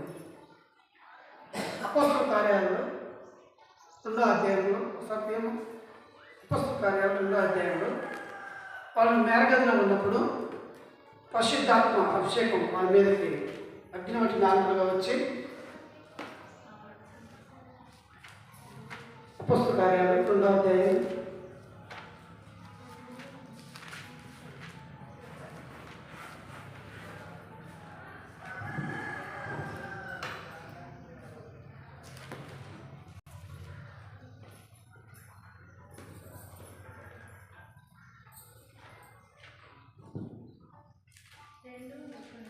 2వ అధ్యాయం నుంచి చదువుకుంటాం.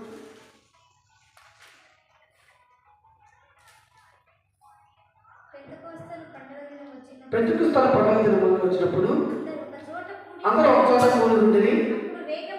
అప్పుడు వేగముగా వీచు బలమైన గాలి వంటి ఒక ధ్వని ఆకాశం నుండి అకస్మాత్తుగా వారు కూర్చొని ఉన్న ఇల్లంతా నిండేది. మరియు అగ్ని జ్వాలల వంటి నాలుకలు విభజింపబడి అట్టుగా ఆయనకి కనపడి వారికి కనపడి వారిలో ఒక్కొక్కరి మీద వాళ్ళగా అందరూ పరిశుద్ధాత్మతో నిండిన వారై ఆత్మ వారికి వాక్శక్తి అనుగ్రహించిన కొలది అన్య భాషలతో మాట్లాడసాగి. ఆ కాలమున ఆకాశం క్రింద నుండి జనముల నుండి వచ్చిన భక్తిగల యూదులు యెరూషలేములో కాపురం ఉండిన వారు ఈ శబ్దము కలగగా జనులు గుంపులుగా కూడి వచ్చి ప్రతి మనుషులను తన తన స్వభావంతో వారు మాట్లాడటం వీళ్ళు కలవరపడింది. అంతటా అందరూ విభ్రాంతి నుండి ఆశ్చర్యపడి, ఇదిగో మాట్లాడుతున్న మీరు అందరూ గలిలీయులు కాదా? మనలో ప్రతి వాడు తన పుట్టిన దేశపు భాషతో మీరు మాట్లాడుతూ మనం చూస్తున్నామే. ఇదేమి పాతీయులు, మాదీయులు, ఎలామీయులు, మెసొపొతేమియా, యూదయ, కప్పదోనిక, పొంతు, అగ్రియ, సంపూలియ, ఐగుప్తు అనే దేశంలో ఎందరి వారు, కురేన్ దగ్గర లిబియా ప్రాంతంలో ఎందుకు కాపాడుకున్న వారు, రోమా నుండి ప్రవాసులుగా వచ్చిన వారు, యూదులు, యూదా మత ప్రవేశులను, కేత్రీయులు, అరేబీయులను మొదలైన వారు మనమందరము వీరు మన భాషలతో దేవుని గొప్ప కార్యములు వివరించుటకుచున్నామని చెప్పుకొనిరి. అందరూ విభ్రాంతి నుండి ఎటు తోచక ఇది ఏకమౌనా అని ఒకరితో ఒకరు చెప్పుకుంటుండ్రి. కొందరైతే వీరు కొత్త మద్యంతో నిండి ఉన్నారని అపహాస్యం చేస్తుంది. అయితే పేతురు ఆ 11 కూడా లేచి నిలిచి దగ్గరగా వారితో ఇట్లా, నేను ఇదా మనుషులారా, యెరూషలేములో కాపాడుకున్న సమస్త జనులారా, ఇది మీకు తెలియదుగా చెవియొగ్గి నా మాటలు వినుడి. మీరు ఊహించినట్లు మీరు మత్తులు కాదు, పొద్దుపడిచి జామైన కాలేదు. ఏవేళ ప్రవక్త ద్వారా చెప్పబడిన సంగతి ఇదే. ఏమనగా అంత్య దినములు ఎందు నేను మనుషులందరి మీద నా ఆత్మను కుమ్మరించెదను. మీ కుమారులు మీ కుమార్తెలు ప్రవచించెదరు. మీ యవనములకు దర్శనములు కలుగును. మీ వృద్ధులు కలగకందురు. ఆ దినములలో నా దాసుల మీదను నా దాసరాల మీదను నా ఆత్మను కుమ్మరించెదను కనుక వారు ప్రవచించెదరు. పైన ఆకాశమందు మహత్కార్యములను, కింద భూమి మీద సూచక క్రియలను, రక్తము, అగ్నిని, పొగ, ఆవలిని కలుగజేసేదను. ప్రభు ప్రత్యక్షము ఆ మహాదినము రాకముందు సూర్యుడు చీకటిగాను, చంద్రుడు రక్తముగాను మారును. అప్పుడు ప్రభువు నామమును బట్టి ప్రార్థన చేయ వారందరూ రక్షణ పొందుతారు అని దేవుడు చెప్పుచున్నాడు. హల్లెలూయా. వీళ్ళు క్రైస్తవులు, వీళ్ళు క్రైస్తవులు ప్రవచించేవారు. దేవుని యొక్క ప్రణాళికను, దేవుని యొక్క చిత్తమును, దేవుని యొక్క ఉద్దేశమును, దేవుని ఎలాంటి దర్శనాలు చూపించాలని ఉన్నట్లుగా చెప్పేవారే క్రైస్తవులు. చెప్పినట్లుగా బ్రతికేవారే క్రైస్తవులు. మైలు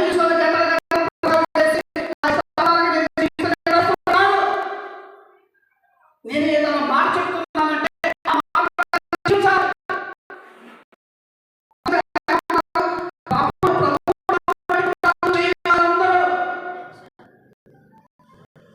అందరూ ఎవరైతే ప్రభువు నామమును బట్టి ప్రార్థన చేస్తారో వారందరికీ రక్షణ ఉన్నది.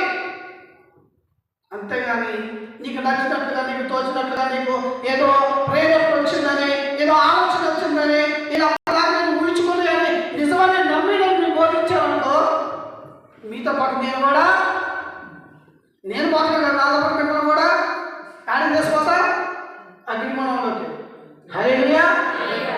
అప్పుడు దేవుడు అంటాడు, ఒరే నేను నీకు 10 గొర్రెలు నాకు చెప్పాను కదా, ఆ 10 గొర్రెలు ఏం చేశాను అంటాడు.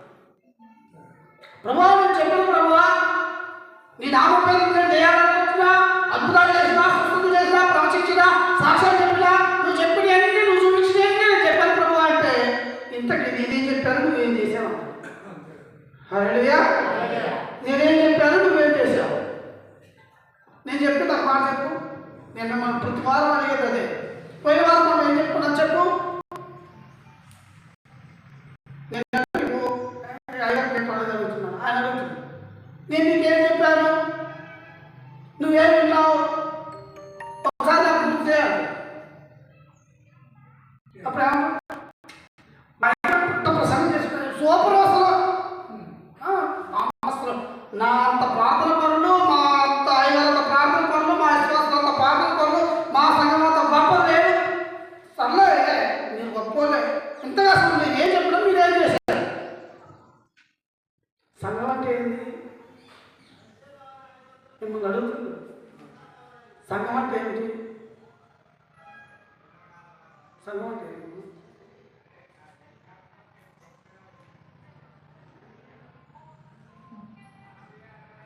నేనేం చేయాలి అమ్మా? 3 వారాలు ప్రసంగం చేసి సంఘం గురించి. సంఘం అంటే ఏంటి? ఆయన శరీరం. సంఘానికి శిరసేవలో క్రీస్తు. మనం శరీరం అయితే ఆయన మనకు శిరసే. ఆయనలో మనం ఏమై ఉన్నాం? అవయవాలై ఉన్నాం. ఒకరు చేతులు కానీ, ఒకరు కాళ్ళు కానీ, ఒకరు కాళ్ళు కానీ, ఒకరు ముక్కు కానీ, ఒకరు చెప్పలేదు మీకు. మరి ఇది ఇచ్చి అడుగుతారు, ఏం కాదు నా లాస్ట్ టైం సాధారణ రాజు నా సంఘం గురించి ఏం చెప్పారు, నువ్వు ఏమన్నావు ఒకసారి నాకు జ్ఞాపకం చేయి. అయ్యా ఏదో చెప్పిండయ్యా, బాగా చెప్పిండు అసలు ఆ రోజు కలం నీళ్ళు వచ్చినాయ్యా, ఇంటిపోయిన తర్వాత కదా సర్లే అన్నీ వచ్చింది కరెక్ట్ అసలు ఏం చెప్పిండు, నేను చెప్పినా చెప్పాడా, నాకు ఆయన నచ్చినట్టు చెప్పాడా, ఒకసారి చెప్పు అనగలనుకుంటున్నారా? ప్రతి ఒక్కరిని అడుగుతాడు ఆయన, ప్రతి ఒక్కరిని నిలబెట్టి అడుగుతాడు, నువ్వు నేను ఏం చెప్పమన్నాను, నువ్వేం చెప్పావు, వాళ్ళు ఏమన్నారు మమ్మల్ని అడుగుతుంది. మీకు ఒక్కరికి వచ్చి మీరు ఏమన్నారు, ఆయన ఏం చెప్పిండు, మీరు ఎలా నడుచుకున్నారు? వాడి వాడి వాడి వాడి క్రియలు అంటాయే. దొంగలు చెప్పారా? దొంగతనం అంటే ఎలా కనపడదు, ఓడి తిరగకుండా దొంగతనం కాదు. దాంట్లో వేస్ట్ నీది దాని వస్తువు మీద నీవు ఆశపడతాం కూడా దొంగతనం. హల్లెలూయా. ఇది నాది కాదు, ఏదో ఉన్నది మనసులో ఏ ఆలోచన వచ్చింది, ఇది తీసుకుపోతే నేను రాసుకోవడానికి బాగుంటుంది అని ఆలోచన వచ్చినా పాపమే. ఆ లిస్ట్ అంతా మేము చెప్పకుండా దొంగిలించకూడదు అంటే అనుకుంటా అంటే ఇప్పుడు వాళ్ళ ఇంట్లో పోయి వాళ్ళ కోరిక తెలియకోకుండా ఎత్తుకొని వస్తారో దొంగతనం అనుకుంటాం. అడిపోయిన తర్వాత ప్రభావ మా గారు దొంగలించొద్దని చెప్పిందంటే లిస్ట్ చేస్తాడు. మరి నువ్వు చేసావు కదా, ఏదో వాడిని నువ్వు ఆశించావు కదా, వాడిని ఎత్తుకొచ్చుకున్నావు కదా, వాడిని తీసుకున్నావు, మరి వాడిని తిరిగి కదా దొంగతనమేగా, వాడికి అన్నింటికి తీసుకున్నావు, మరి తిరిగిపోతే మరి దొంగతనం. ప్రభా మాకు అయ్యారు, మాకు ఇవన్నీ చెప్పలేదు ప్రభా, దొంగలించకూడదు అన్నాడు, మేము దొంగతనం చేయను. దోచుకున్నాం కానీ దొంగతనం, లాక్కున్నాం కానీ దొంగతనం, ఆశించాం కానీ దొంగతనం. రైట్, అయితే నువ్వు ఇట్లా అవసరం లేదా చెప్పు. మీ అయ్యగారు ఆడే ఉండు అంటాడు, మీ అయ్యగారు ఆడే ఉండు, మీ అయ్యగారు చెప్తాడు అడిగిపో అంటాడు. నువ్వు వాళ్ళకి వచ్చి ఏదైనా అలాగే ఉన్నావు మాకు ఎవరికి చెప్పొద్దా అంటే అయ్యా నేను చెప్పాను మీరు అడగలేదు. దొంగిలించకూడదంటే ఆ వాక్యం కింద ఉన్నటువంటి ఆ మర్మాలని చెప్పాను నేను. నువ్వు శ్రద్ధ పెట్టండి, నువ్వు శ్రద్ధ పట్టలేదు, ఆసక్తి చూపెట్టలేదు. నువ్వు పోనీ నేను ఊరుకుంది నేను చెప్పాను, నువ్వెలా విన్నావు? నువ్వు ఏ రోజు ఇప్పుడు నేనదే చెప్తున్నాను. ప్రార్థన అయిపోయిన తర్వాత ఇంటికి వెళ్ళిన తర్వాత నేను మోకరించి ప్రభువా ఈరోజు మా దాసుడు చెప్పినటువంటిది నీ సేవకుడు చెప్పినటువంటి మాటలు ఈ పరిశుద్ధ గ్రంథంలో అలాగే ఉన్నాయా? మాకైతే చదువురాదు ఆయన, మాకు అంత జ్ఞానం లేదు. ఆయన చెప్పిన మాటలు మేము విన్నాం, ఆ మాటల ప్రకారంగా జీవించాలనుకుంటున్నాం. నీ చిత్తం అయితే అవి యథార్థం అయితే వాటి ప్రకారంగా మమ్మల్ని జీవింప చేయి. అవి ఒకవేళ యథార్థంగా అవుతే వాటి నుంచి మమ్మల్ని తప్పి అని ప్రార్థన చేస్తున్నాం. బల్లాలు విరిగిపోతాయి, మైకి బలిగిపోతే ప్రసంగాలు చెప్పేందుకు రేపు 10 రోజులు చేస్తారు అంటారు. ఆయన చూసి గేట్ వేస్తారంటే గేట్ వేసిన తర్వాత అందరం పోతామంటారు. ప్రభువా ప్రభువా ప్రభువా ప్రభు అంట. ఏంటంటే ప్రభువా మేము సొలమరాజు ఎవరు నాకు తెలియదు. అదే ప్రభువా గొర్రెల పడతలలో పోయి మైలు పెట్టుకొని బంగారు చెప్పినా స్వస్థతలు చేసినా అద్భుతాలు చేసినా చనిపోయిన వాళ్ళు ఏమైనా ఆ ఊళ్ళో ఉన్న సగం మంది మార్చిన అంటారు. అయినా నాకు తెలియదు, నువ్వెవరు నాకు తెలియదు. అద్భుతాల కోసం, స్వస్థతల కోసం, నయంగాల కోసం, రోగంలో పోవడానికి, తలకాయలకు పోవడానికి, జలుబు పోవడానికి, లేకపోతే చెవుకమ్ములు పోతూ పోరాడడానికి, చీపురు పట్టుకొని ముడిపేయడానికి, కూరగాయలు కొనడానికి, గ్యాస్ తేయడానికి ఇదే నువ్వు చెప్పింది. నేను చెప్తున్నాను ఇదా, నేను చెప్తున్నాను ఇదా కాదుగా?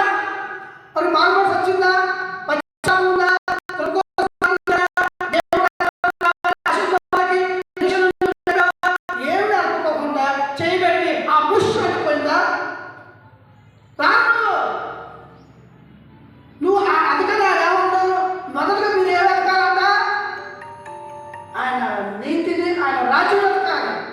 అప్పుడు ఈ లోకంలో ఎన్నింటినీ కనిపించబడతాయి. ఆయన నీతిని ఆయన రాజ్యం ఎత్తాలంటే ముందు నీకు కృప గురించి తెలియాలి కదా. కృప లేకపోతే అసలు ఆయన గురించి సంపూర్ణమైన దేవుడు ఎలాంటి వాడు, ఆయనకున్నటువంటి మనసు ఆలోచన స్వభావం ఏంటి, ఆయన చెప్పింది ఏంటి, ఆయన ఏం చేయమన్నాడు, ఎలా నడవన్నాడు, ఎలా పడుకోమన్నాడు, ఎలా కూర్చోమన్నాడు, ఆయన గురించి మొత్తం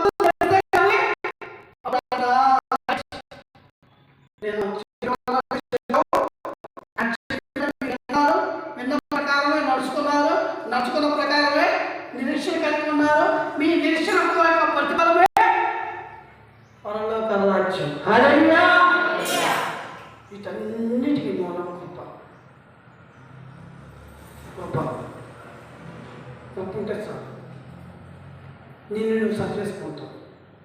కృప ఎంతకు నువ్వు రాగలిగితే చాలు, నిన్ను నువ్వు మార్చుకుంటావు. నువ్వు ఎప్పుడైతే ఆ విధంగా నువ్వు మార్చుకుంటావో దేవుడు నీకు ఈ లోకంలో కావాల్సినటువంటి సమస్తాన్ని ఆయన నీకు ఖచ్చితంగా అనుగ్రహిస్తానంటున్నాడు. నీకు ఏ విషయంలో అయినా మళ్ళా గురించి చెప్తున్నాను, నేనే కాదు ఏ సేవకుడు చెప్పినా మీరు పరిశీలించడం ఒక్కటే. నీ జీవితంలో ప్రార్థన అనుభవం లేకపోతే, ప్రార్థన లేకపోతే ఏది సత్యమో ఏది అసత్యమో, ఏది నిజమో ఏది అబద్ధమో, ఏది న్యాయమో ఏది అన్యాయమో, ఏది మంచో ఏది చెడో నీకు తెలియదు. ప్రార్థన చేస్తేనే దేవుడి యొక్క ఆత్మ నీకు బయలుపరుస్తుంది. నీలో ఉన్నటువంటి రేపుతుంది, నీలో ఉన్నటువంటి ఆత్మ పరిశుద్ధాత్మ దేవుడు రేపుతుంటాడు. ఇదిగో ఇది నువ్వు చేయకూడదు, ఇది నువ్వు చేయాలి, ఇలా ఉండకూడదు, ఇలా ఉండాలి, ప్రతి ఒక్కటి ఆయన మనకు నేర్పుతాడు. వీటన్నిటిని మనం చేయగలుగుతున్నప్పుడే దేవుడి రాజ్యంలో మనం స్థిరులుగా ఉండగలుగుతాం. ఆ విధంగా ఉండాలని మన వాళ్ళందరూ లేచి మనల్ని ప్రార్థన చేసుకున్నాం. ఈరోజు నేను కృప కోసం ప్రార్థన చేస్తాను. మా తల్లి పితరులు ఉన్నటువంటి శాపము, వారు చేసినటువంటి క్రియలను బట్టి ఈరోజు సమాజంలో ప్రతి మానవుడు దేవుని కృపకు పాత్రలు కాకుండా దేవుని విడిచిపెట్టి లోకంలో ఇష్టానుసారంగా జీవిస్తున్నాడు.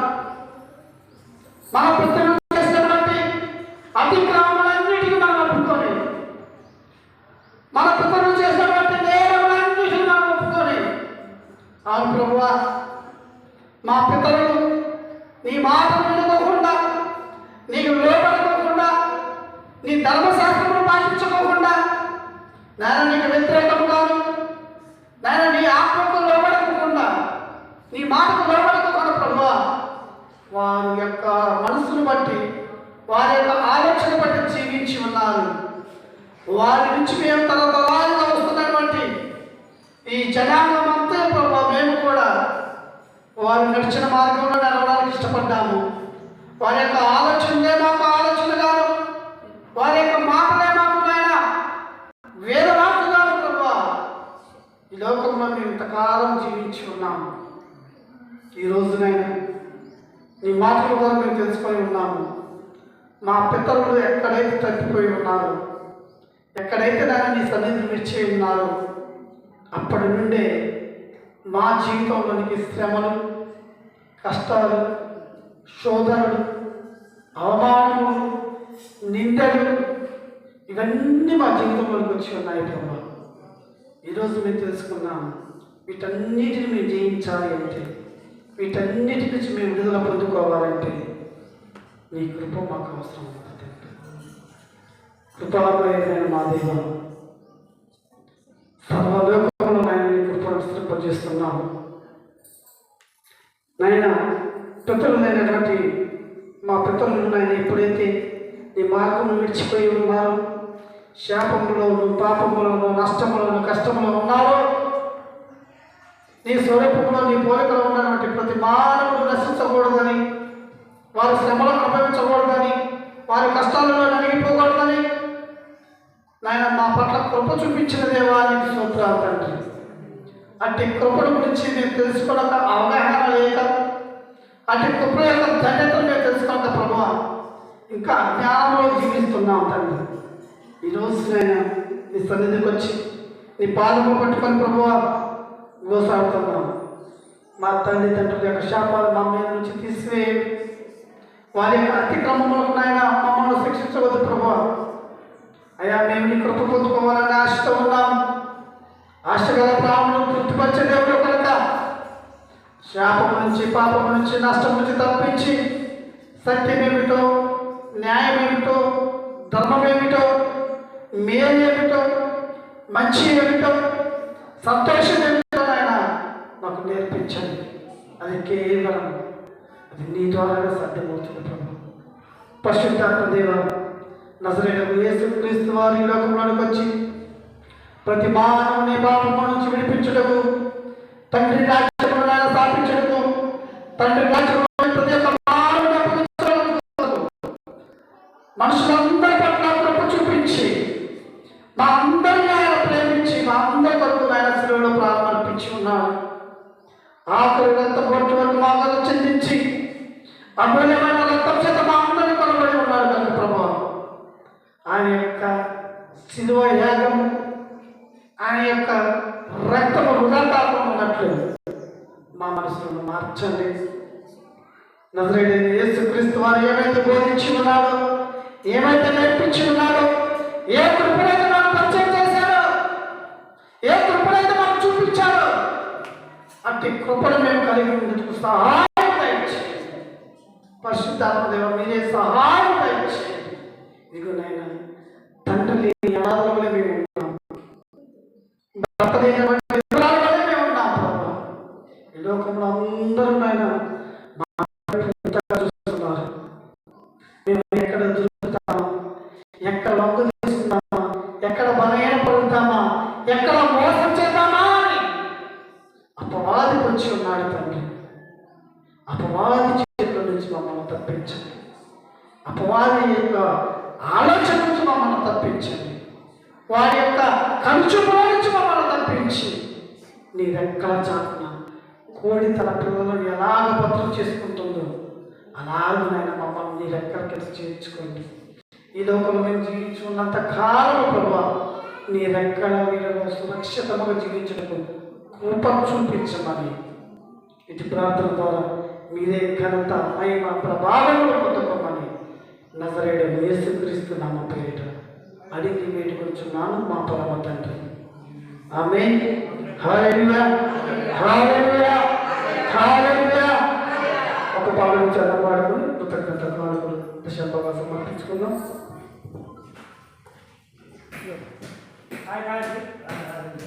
హాయ్